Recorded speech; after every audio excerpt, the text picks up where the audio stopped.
Good morning, 10-minute book talkers. Katherine Reay here, sharing with you another great book and another great author this week. I am joined by my host, Marie Bostwick.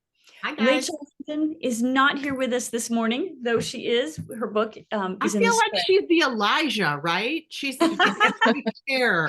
She's still with us. She is. But this morning we're chatting with Kristy Cambron about her new release, The British Booksellers. And we are so excited to have you here, Kristy. I just can't tell you what a delight it is to see you and chat with you. Tell us a little bit about your story. Hi, friends, right? It's so good to be with friends, even if we are through the camera, through the computer. It still feels very nice to see you all. So yeah, this is The British Booksellers. This is my novel that is a split time historical romance.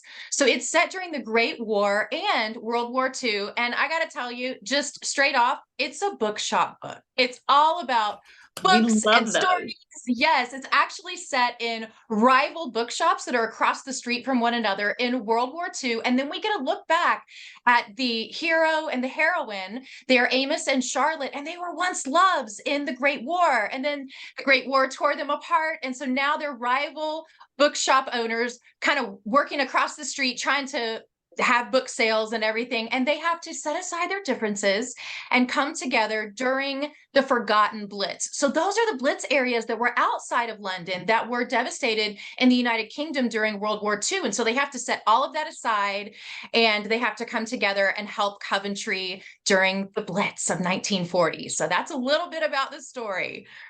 I love it. That is so great. I have to say, this is one I haven't had a chance to read yet, but you just sold me. So I'm absolutely, as soon as this is over, I'm ordering that book, because that sounds it's like all the catnip, right? We have romance, we have war, we have, books. Yeah, we have lovers to frenemies to, I assume, lovers. And we have books. There's nothing to love in this wonderful story. So, but I have to ask you, so like, where'd you get the idea? Where'd the inspiration for this tale come from? Yeah, so I love to be able to say that loosely the inspiration is from one of my favorite bookshop films, You've Got Mail, where we have the rival booksellers who fall in love. And in fact, in this book, there is a secret nod to You've Got Mail. So I don't want to spoil it, but I want readers to be able to pick it out. And if you didn't pick it out, that's okay. It's in the author's note. So you can just go ahead and read the author's note. And I have one of my favorite quotes. Everybody's going to flip to the back Me now. too. The cheaters. And you'll see everyone in Barnes & Noble like flipping to the back, like where's the nod to You've Got Mail. But another thing is, I have a very dear friend who said that the characters on the cover actually look a little bit like Spencer and Alex from 1923. And that dear friend is actually Catherine. And now I don't want to unsee that, because that show is so fantastic and it's got such a great love story that I'm like, yeah, you can just go ahead and see Spencer and Alex on the cover as well. No inspiration, but I'm glad that it's there. But they do look so alike. I mean, it's so fun. It's so fun. Okay, so my question is, Kristy, you write phenomenally researched, immersive fiction. When you approach this story, because you've been to the World War II before in Paris and in Italy, what was new and surprising? What nugget did you find that you were like, blew you away this time? Yeah, well, two things. One thing in the Great War storyline is actually an aspect of history that I find so fascinating, and I've wanted to write about it for years. It's the Christmas truce of 1914. Have you all heard of this? Yes. And so it was an unofficial truce on Christmas where you had all of the soldiers on the Western Front, whether they were from Germany or they were on the other side, the British and the French, and they came together and they sat over campfires and they shared Christmas carols and they shared gifts. And it just kind of is mind-blowing that it's during war.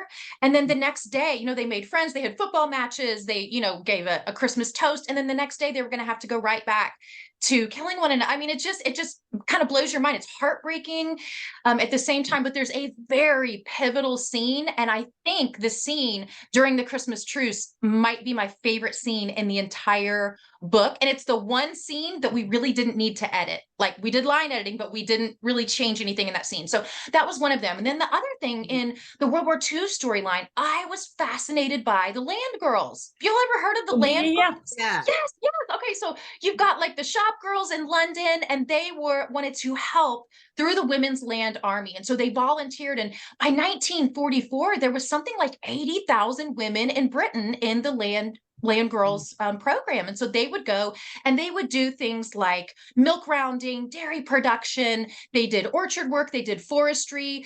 This one you're not going to want to sign up for, but they had official rat catcher roles and ditch diggers. Yes, I mean, this Okay, was how I love those women for doing that, but I would not sign up for Yeah, that job. no, good for like them. super strong women, but no, I'm out when you said rats. But I thought that was fascinating. So there's a whole storyline at Charlotte's estate during World War II where they are helping on the home front. And just very quickly, another thing that I found absolutely fascinating during World War II, something called robin's nests. During World War II in the UK, you had private citizens who wanted to help the government. And right when the Blitz began, they noticed, okay, we can't have all our planes in one place.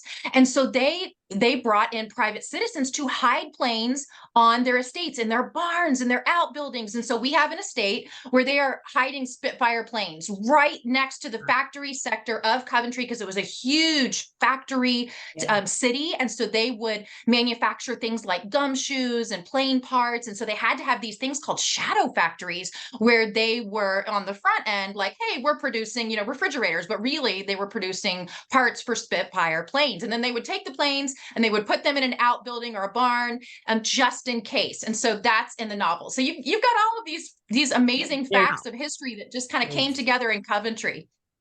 That sounds That's amazing. That sounds, wow, there was like so much there. So I'm excited to read that. Well, I mean, gosh, I don't even know where, no. This is just the important question. I feel like there's more questions, but it's a 10-minute book, not the half hour. 10 minutes. I know. We got to wrap it up because, people have to get the kids to soccer. So, or they have to go watch basketball. Anyway, well, there's so much here, but what are you really hoping that, when readers close that last page, what is the thing you most hope is going to stick with them? Oh, I love this question, because if it's even possible, when I was writing this book, I felt like I fell in love with books and stories all over again, right? Because it's almost like music, or it's like food, like it's timeless. Books and stories, they have a way of bringing people together, and just to learn things like there really were book drives. After the Blitz would happen and the cities were, sweeping up bricks in the street, they were handing out books to people. There were shelters in London and in other areas where they actually had their own shelter newsletters. And that's one of the things our booksellers, our found family of booksellers, come together in Coventry and they write their own newsletter called The Booksellers. And so I just thought it was an amazing just tribute to humanity, to the human spirit of sharing stories in the midst of our darkest moments, of our most uncertain times. Stories bring people together regardless. And that made me fall in love with books and stories just all over again. So I hope that readers walk away with that from this book. Like that's the heart and soul of this book. Okay. I just like the hair standing up on the back of my neck. I love that. That was wonderful. That right there. I mean, that alone. Wow. I love that. All right. Before we let you go though, Kristy, we need to ask you our final question, which we ask everybody. What is bringing you joy today? The sign behind you is bringing it to me and reminding me. Yeah, we love the sign. Yeah. What's bringing you joy today? Yeah, wait, I do have a sign in my office that says choose joy, and it is the spot that I choose to do all of my Zoom calls. I think because we're trying to manifest joy here, right?